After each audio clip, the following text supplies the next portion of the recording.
Mbote na bino nyonso bozali kolanda émission na bino ba réalité à Kinshasa na canal Kin Télévision bozo temps s'abonner toujours ebele na chaîne na bino canal Kin Télévision émission na bino bolingaka yango oyo ba réalité à Kinshasa lelo na yambeli bino moko ya bana mboka oyo azali analyste politique na komo ndeko Kizuba Mbote ndeko.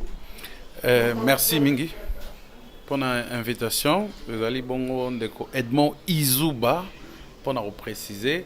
Na CPLP pour participer à l'émission.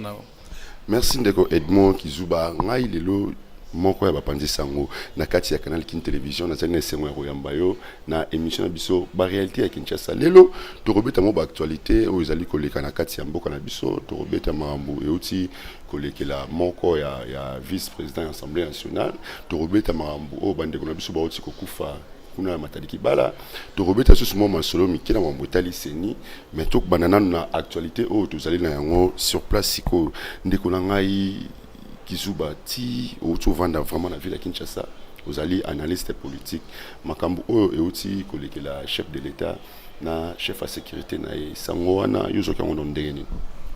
Merci beaucoup pour la mtuna wana sango wana ezali lelo na ba rubrique oyo tokoki kobenga guerre du palais donc eza bitumba ezosalama na kati ya endroit moko ya bato bavandaka me bato ya mokie c'est-à-dire ezali makambo oyo ezoconcerner peuple de manière générale te parce que version oyo aliboso toyokaki ezalaki version coup d'état manqué wana lingaki kopesa Congo mobimba pasi parce que démocratie oyo tindenge ekota bato basopa makila na bango bayi politique bapesa makanisi na bango et puis biso peuple pe tokendaka ko voter constitution dialogue à San City et Salamaka pona koyebisa bato nyonso ya mokili plus jamais na Congo mutakoki kozwa pouvoir na mandoki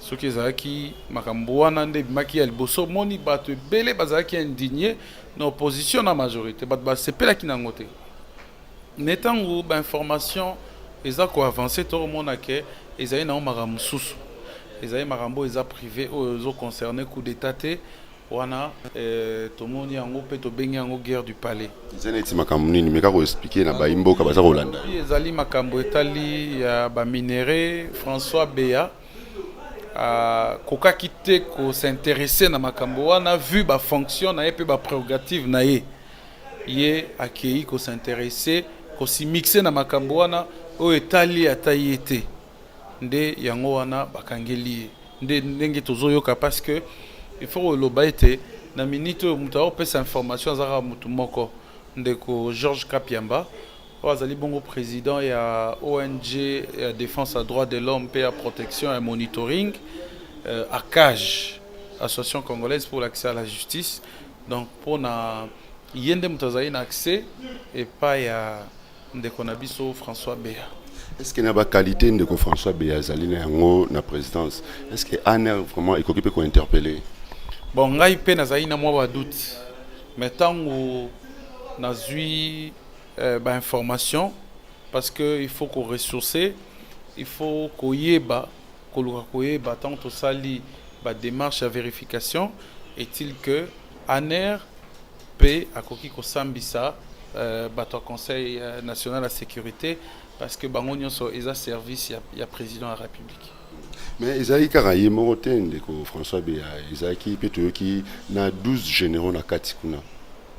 Bon, bateau bazo ba généraux wana tozo yebate pinga na zone di maté soki ba suspicion ezalaki soki ba généraux wana bazali suspecté il failli bakanga bango nde to mona rapé na mikili ya poto pe na ba pays nyonso en cas d'un coup d'état manqué bakangaka bato ebele bakangaka ba civil bakanga ba militaire mais au eza plus important bakangaka cerveau moteur soko kangi cerveau moteur eza que yakangami soit ba militaire bakokima soki bakimaki officiellement l'état il faut qu'il a communiqué ce qui l'état a communiqué effectivement peut-être que les informations eza oyo biso tozo kanisate information et ko izala oyo na lobby oyo biso peto yoki créé eza makambo etali bakare minier et puis makambo so etali Kendeko François be akokai ko se mixer te na makambo etali mine po eza ba prérogative na yete ya zali wana pona kopesa toli na mokonzi ya mboka na oyo etali sécurité banzela nini mokonzi akoki kokende banzela nini akoki kokende te pe sécurité na ye ezala place nini nde ba conseil ye il faut apporter epai ya mokonzi ya mboka vu que azali barbouze moto oyo asala mingi na ba service à renseignement. Tant qu'analyste na ndenge omonaki ba interpeller bon na ANER, est-ce que ANER na biso vraiment musa na ngozo sala ma normal? Est-ce que ANER na biso bina renseignement ils ont tapé pour ils ont une information la source c'est vraie information avant que tom sous ngai na yona cité to yeba bon ba gérer on a. Bon ngai mode de fonctionnement à ANER ils a quand même ko échappé ngai. Mais tout ce que nous avons déploré dans le passé, c'est que l'ANER procédait à une interpellation abusive, à une arrestation arbitraire. Tout le monde ici bakangi mutu mais ba commencer na réseau moko songolo, atine la bango ba appel na ye, ba message na ye, il y a des prix. Pourquoi? Si on a la lobité, ANER yakala, yakabila, to reprocha qui a une arrestation arbitraire, na ba détention illégale yabato. Mon candidat royal lobby baza ko humaniser ANER. Et les lots quand même on peut dire que fonctionnement nango est quand même un peu différent na fonctionnement à Kabila. Alors mécanisme pour na ko aboutir à arrestation wana ndenga na yebité. Pe na indimité que les lots so pe na ina yeba ba ko yebisanga ba benga ngo ba secret ya sécurité. Vous comprendre? Mais il faut tout pousser ma casse pour na ko yeba yo moko parce que OK ko senga info ba ko pesa yo ngote. Donc manière bakangeli c'est vrai ba ki kozoe na ndaku et tout ça bon na ANER des fois c'est comme ça. Merci Nabilo Nyonso Bozolanda toujours émission na bino Variété Kinshasa numéro ya ngwana ezali na se bozo attend beaucoup me message bo senga la o nyonso senga bo senga pour tout ça la bino tous allez dispo pour na rosa la bino. Merci na les jeunes maîtres élégants depuis Paris. Merci na maman Espérance Louveau Zonjoli na papa Guy le King Njoli depuis Allemagne. Moi motuna muso ezali to tiko mona Seni chef de l'état déjà a otaki websa biso qui est tomata to kita 2023 élection ezali mais to ko mona pe Seni abimisa biso calendrier électoral na mais ate moi pilipili na munga moko na kati wana alobi qui tozotala nanu par rapport à vie à Covid ndezo kende soki ezo continuer kaka toyeba ndenge nini tokumia na élection apesi pe sous moi ba directif mususu mais pour na yo tant qu'analyste ni le koloba na calendrier Seigneur bimisi biso. Merci. Na feuille de route Seigneur bimisi na mona que moi mbilinga ezali parce que ezali calendrier moko eza anticonstitutionnel. Ils ont respecté la constitution ils ont banga la constitution ils ont banga mon bekoli kondite. Comment on a ndeni? Deuxièmement na moni ba contrainte oyo ko bakisa li susu kilo pe lokuta ya calendrier wana ngai na yo to yebi bien que ba élection ndenge constitution mo bekoli kondite lobby il faut pour la élection présidentielle ils ont convoqué 90 jours avant expiration ya mandat ya mokonzi ya mboka o azan exercice mandat oyo constitution a lobby ezali mandat oyo il faut aussi là na décembre de mandat mokonzi sili mais élection koki koya na décembre te élection il faut ya na septembre 90 jours avant. Nde bongo ba maniola comme ça temps wana ba benga ngo za temps ya transition ba cérémonie nyonso salama ti to kota na investiture mais ndeko a convoqué ba élection en décembre atie publication en 2024 constitution on a vraiment allé calendrier ko respecter constitution on les a ko contredire oui atie tour moko parce que lobby parmi les contraintes ezali loi électorale révision de la constitution ba pe sa possibilité à détour pe li sous ko ba sa place flou ezali ba institution ya république il faut ba déterminer position na bango soit ba lingi recensement et salama général pourtant bisonio soto ebi que ce qui recensement et bandi lelo Pour na kosilisa yango, il faut compter 5 ans. Recensement général à la population. Soit basali avec ONIP, soit pesi yango l'Institut national de la sécurité et c'est l'Institut national comment on appelle ça, INS, Institut national des statistiques. Ça y est pour organiser le recensement. Soit désigner la CENI à recenser les électeurs au enrôlement. Vous allez comprendre. Donc le gouvernement s'est décidé d'en noter. Troisième chose, c'est Sumbilinga Bilinga. Mbongo, le meilleur exacté. Bimisa bango calendrier mais ti siko ba le mbongo na ba. Siko yo mbongo exacté. Siko garantie nini l'état zo pesa na ba partie prenante à processus électoral. Crédibilisation à processus ezalipo ndenge zawana. Il faut qu'il y ait des garanties. La meilleure des garanties, c'est le financement des élections. Quand on remarque que l'institution a une volonté politique pour respecter la Constitution, pour organiser l'élection, au comment on a partie prenante, opposition à Koya, société civile à Koya, partenaire, respecter Bino, ata financer, mais respecter Bino. Mais oyo bozo mona mbongo ezate, financement ezate.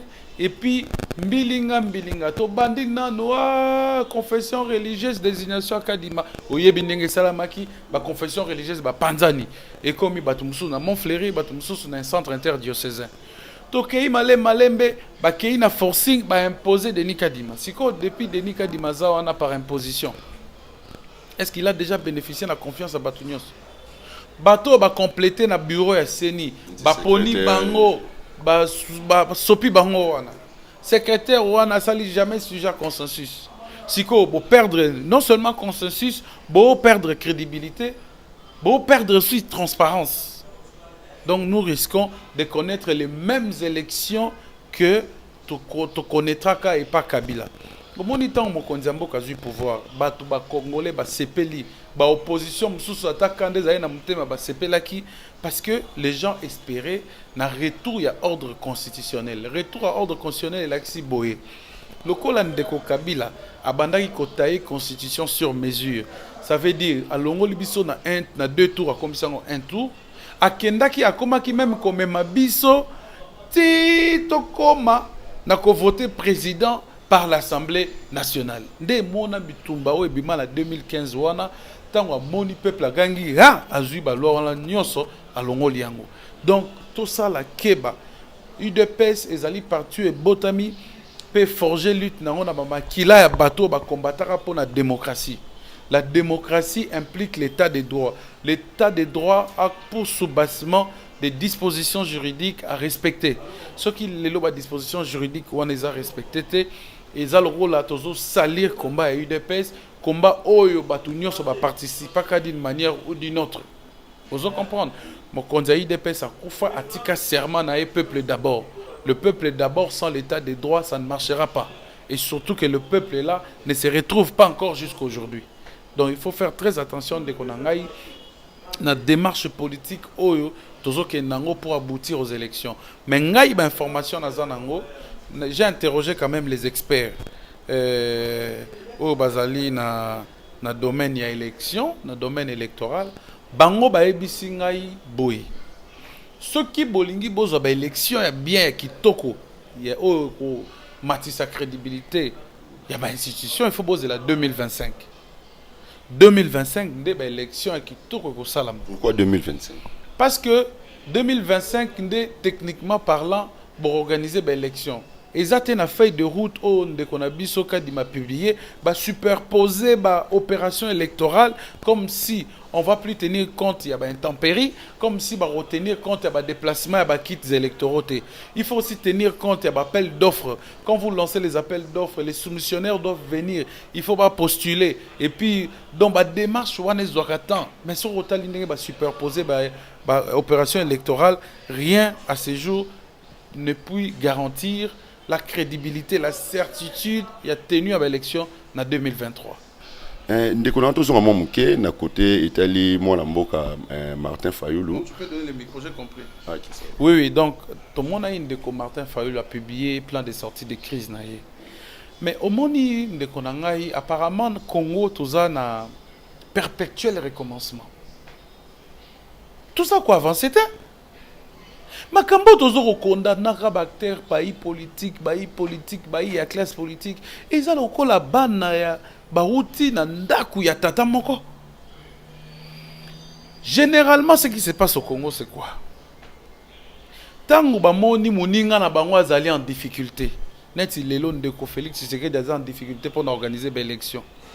Bango ba créer troisième rubrique moko boye babenga ngo dialogue oyo constitution ebité oyo ba loi électorale recommandé te. Si qu'on a dialogue wana yende ko Fayulu sali bien nga publier feuille de route na ye ndenge pe eza proposition mais to yebi ndenge sukara ba proposition wana pe salamaka ko bossa na te dialogue ya Sand City ko bossa na te dialogue oyo salamaka concertation nationale à parler du peuple ko bossa na tende ko na ngai dialogue oyo salamaka ya Union africaine ko bossa na te dialogue à Senko et banaka ndeni na ba proposition de côté la proposer asko mo kondi wana aza difficulté neti lelo ezali Tshisekedi akosepela makasi Anatali bino aseki abi ha abendi bino boya andimi ke boya bon négocier parce qu'aebi qu'après glissement ko salama et puis bateau bako déranger na ba proposition na ba kotika ekimia siko nani akotika la côté ya peuple pour na ko éveiller conscience to monaki lelo to monaki na mikolomi leki na 2017 comment peuple atikala ki orphelin ba acteur politique nyonso ba koti na gouvernement Senko ba kambi ya église catholique nde ba eko éveiller population na ba marche na bango peto mona opposition est nasima. Donc apparemment na Congo acteur politique alingaka te moninga na ye échoué soki moninga na ye échoué ya lokeli moi troisième bande ndenge to mona na ba soko kumbanzela lokeli troisième bande comment ko aider ya leka mais généralement soki bande Congo ba koti pourtant ba kokende wabi non biso to lingi ba réforme ba kokosa kaka ba réforme wana non biso bon OK ba créer mouvement moroboy en place siko ba roloba oh non na réforme wana biso pe photo tinda batu na biso poto za na garantie tant ba rotinda batu na bango na omona mikoleka batu wana ba kokoma lisusu batu ya pouvoir ba obanda lisusu ko reconnaître opposition te to mona ka ngo ndeko Kalamba ya UDPS akenda na seni na bureau ya seni lokola membre ya UDPS metango makambo ndongo wanaki aboyaki ko assumer comme UDPS to mona yango bandeko mengi pe bazali kuna ya UNC to mona yango donc omona kutu exemple ya ministre o ya UNC akomaka ministre ya budget tango parti na lobi no biso to retirer na biso makambo ya dialogue à cité de l'Union africaine ya boyi ya tingami ndeko Kangudia ozo se rappeler les sous donc makambo wana ezali kopesa bosoto na classe politique eza makambo ya ko dénoncer ezali makambo ya mabe politicien ya opposition critiquer gestion ya batu bazali na pouvoir pesa la patience jour yo kozwa pouvoir na yo oye ba bon ko gérer on a eu tant qu'analyste batu bazo tala ebele okoyi ko loba nini ba élection pour 2023 on a exact ngai ba élection en 2023 on bâtit publication en 2024 et ça hypothétique même en 2024 parce que bateau ba pesingai maïele pour na salaki quand même ba enquête ba recherche ba bisingai papa Edmond ba élection sérieuse il faut ça là na 2025 donc peuple congolais va s'attendre à glissement ça l'a mis déjà la publication en calendrier ma bezali ke ba contrainte o batindi wana nde ko ndingisa ko bouger les sous calendrier wana ne bimisi pe lokuta makasi ya bateau ba vandi wana na seni donc ba élection 2025 ndeko Edmond merci na biyano nayo bino sobozo landa biso o boyebi bien que na yamba ndeko Edmond analyste politique de tozo betane masolo oyo etali mboka na biso République démocratique du Congo ndeko Edmond tozonga mo muke susu na côté marabotali parti politique IDPS toti komona ndenge bakomi kondongwa na bango moko to moni ndeko Jean-Marc Kaboun ye moko lobeki ya redémissionner mais bamoni na parti net zo umela parti balongoli ba radier pe balobi ngo clair que ba bengani na parti ndeko Edmond yezo zongo ndenge ni makambu eza tellement passé tomoni ndeko Kabund il y a un récidiviste. Il a affiché un comportement oyo ezali ko nuire ba intérêt à pouvoir. Parce qu'intérêt à pouvoir ezali ko consacrer état de droit. Est-ce que zo nuire yango la ni? Il y a état de droit ezalité pouvoir à Rosala lésé. Ndeko Kabund s'est illustré depuis un certain temps. Non, tobola ba pina bato. Yé azar roulage té, yé azali autorité à la police té. Ataku tu pose à qui roulage. Okoi ko tobola rapina bato té. Nabi tobola na ye ba pneu na ye. Aki ko tobola ti ba pneu ya jipa maman mokondi. Ça va preuve. Est-ce que c'est normal? Jeep one is a jeep de suite ya maman Marty. Yé a comment qu'on réguler circulation routière yé ko roulage té. Abana même qu'on menacer ba roulage abi non kanga muto soko kangi ete lobi na leki ngande na kokanga yo. Nako kanga batu na ye te atindi batu na ye bakende ko kanga garde républicaine. Et comment qui exagération, excès de pouvoir, abus de pouvoir. Batu balembi na IDPS parti na yeba lobi yo zali mokondia ndenge nini mokondia joba mazo ede tom soupe PCR so azo ya nzela moni ke PCR sa musala te yalo kwa nga bande la ngeza a o bande neza a na longo ya bande na su a na kale baninga na ngai omoni mboka etambola na mibeko mboka etambola na mibeko siko yo mibeko yo zo respecter te yo muto votaka mibeko yango mibeko lobi nini yo zali na pouvoir parlementaire pouvoir ya Kabund déjà parlementaire ba policier bazali na pouvoir exécutif bazo dépendre na ministre.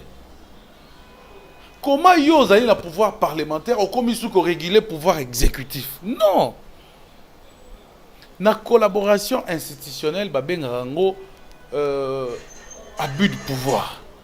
Il faut qu'on benga moto azali na ressort ya la police ko déposer plainte au fundi. Papa Selo comme yende muto avec PM intérieur tala modèle ba roulage na ba se comporter. Yelo ko azali mokondi akokitisa pouvoir wana pa ya Kasongo akokende mlombangu na ba jipa ke ko réguler ce qui effectivement embouteillage ezalaki.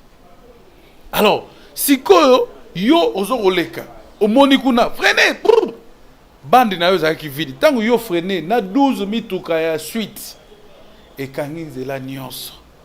Bande yango komi étouffé. En voulant réguler l'embouteillage, yo moko créer embouteillage.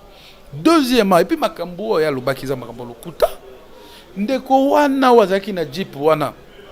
Esika garde présidentielle azalaki. Tomoni bien à côté qui a négocié déjà bande normale naïe et kaka mokie. Il semble que l'autre peut ça qui quand des alliés garde républicaine.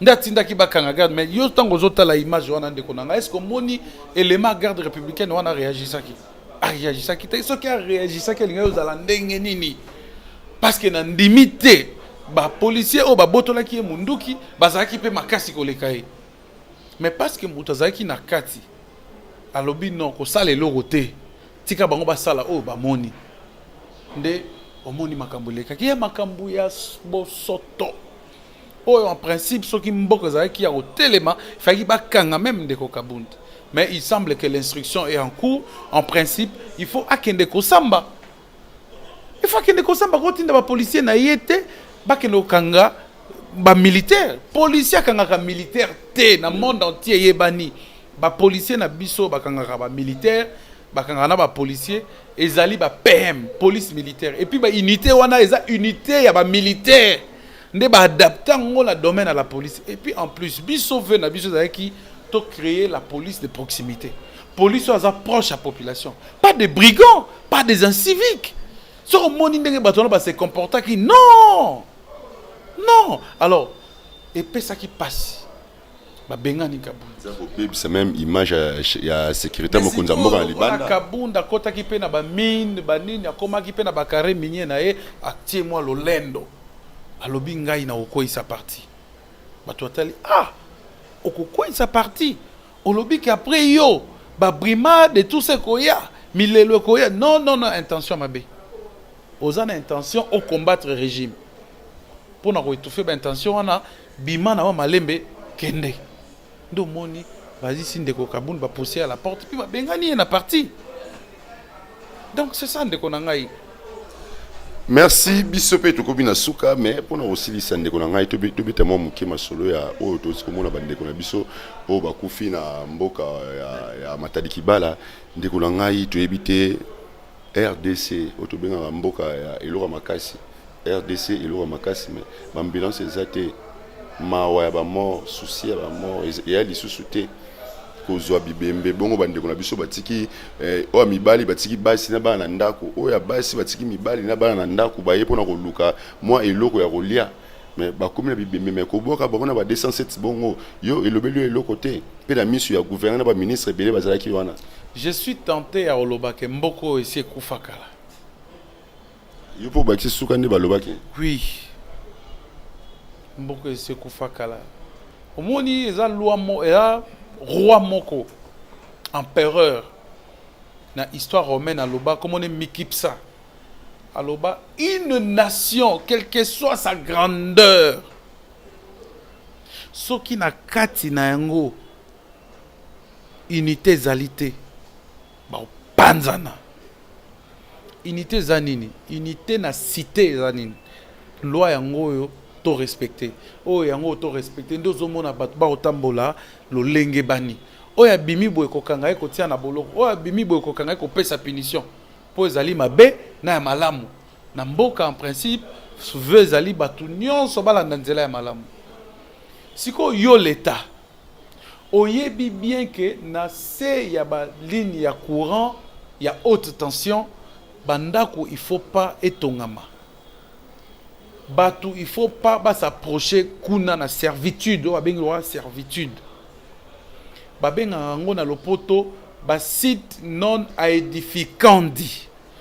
On ne peut pas construire, on ne peut pas bâtir dans la loi, il y a urbanisme. Oui, c'est inexploitable.